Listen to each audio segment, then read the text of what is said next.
17-year-old Kath Henderson is still in the water. Clinging to a lifebuoy with two other passengers, Brian Townend and Paul Field, Kath is starting to lose hope.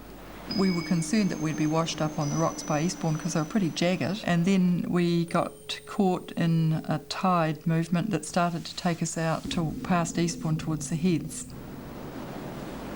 What you had was huge, really, really huge waves coming in, and they were breaking on us. It seemed like it wasn't going to end in any good way, that's for sure, because it seemed like if we ran out of strength, and we could feel, I could feel I was weakening, and I guess the others could too.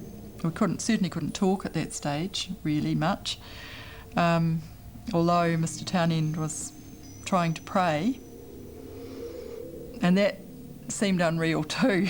So, it just really seemed unreal. But you had a feeling that you were going to run out of strength, or you were going to get out into Cook Strait and be washed away and no one would find you. Most of the rescue fleet had headed for port, but 12-year-old Peter Ward, aboard the Nereides with his mother and skipper Alan Payne, was still searching. Being an older boat, it was a little bit slower, so there's lots of boats ahead of us. And we were out there, so I guess quite late in the piece, and went quite near to the ship, to wahine. Couldn't see anybody, so we headed across towards the heads more. And then suddenly we were in among these horrendous seas. They were just 30, 40 foot, and they were starting to break. And about that point, we also came across these three people in the water. When we were up on a wave, we saw the boat right on the next wave. Just suddenly, out of nowhere, there it was, the Nereides, and they saw us. We managed to get the youngest chap aboard, Paul Field. At this stage, we were drifting quite close into the shore on the eastbourne side. Seas were breaking, we could see the bottom. We had to get away from there before us we'd wreck ourselves, so we literally dragged these two people in the water.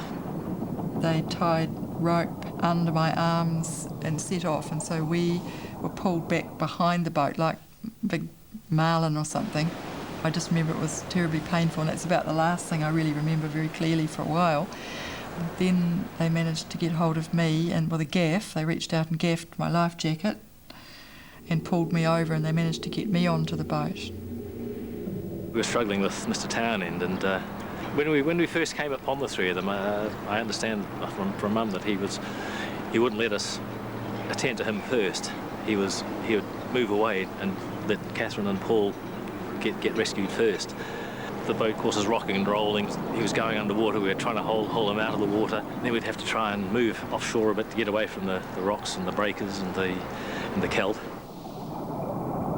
We finally managed to get Mr. Townend out of the water. But unfortunately, he's expired on board, and we tried to resuscitate him. Well, the guys on board tried to resuscitate him, but unfortunately, we weren't able to do anything for him. Just numb, really. Just absolutely numb. It was just one more unreal thing that had happened, and it was a real shame. We'd made it that far. He'd been talking. He'd been on the boat. He'd been talking. No, it's a real shame. Kath Henderson is the last survivor pulled from the sea. The Nereides heads back into Wellington, where hundreds of people are massing at the railway station, frantically searching for friends and family. We gave our names to the people who were taking the names on the list, and then we walked through, and we could hear people saying out, "Oh no, that's not her, no, that's not her," as they couldn't see their loved ones.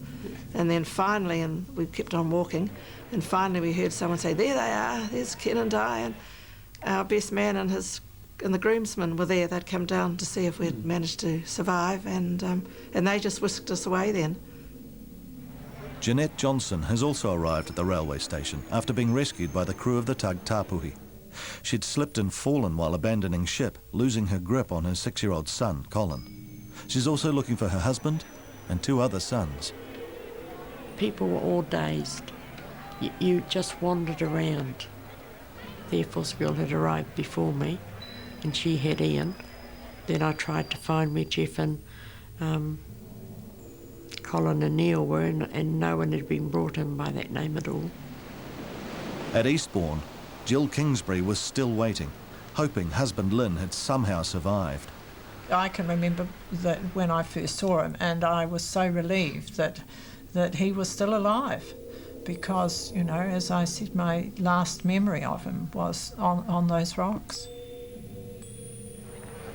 Jeanette Johnson has found one son, but her husband and 2 other boys are still missing.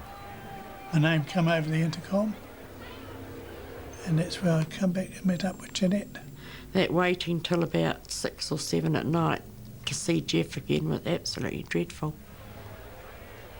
Jeff and 7-year-old Neil had made it safely to shore at Eastbourne, but there's still no word on 6-year-old Colin, who Jeanette had last seen while abandoning ship.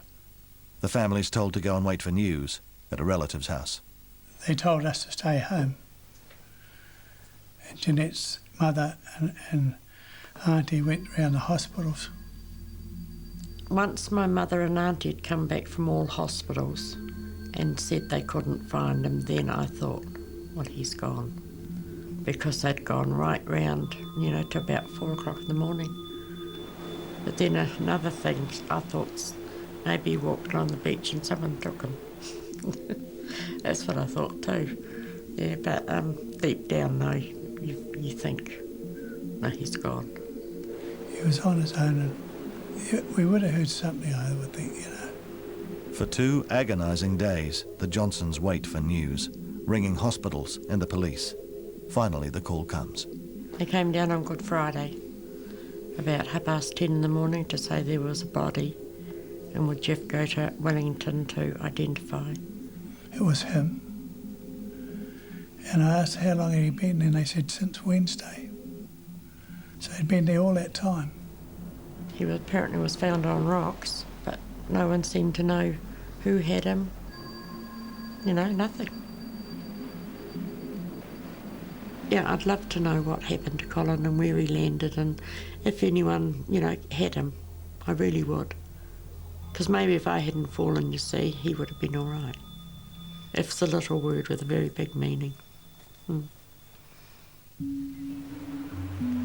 10 weeks after the tragedy, a court of inquiry rules the storm was the major cause of the Wahine disaster. It found some errors of judgment had been made, but in dangerous and difficult conditions, and no one should be held accountable.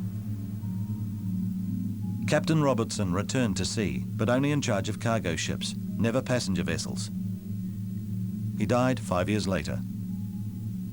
In the wake of the disaster, many changes were made to marine weather forecasting, ship's equipment, and to Wellington's tug fleet.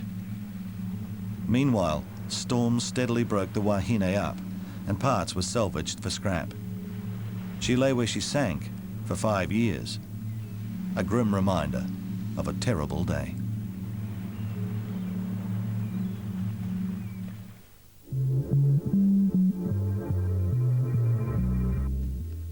Next week, Inside Story begins Ross Kemp's latest series on gangs, starting from inside the Jamaican underworld.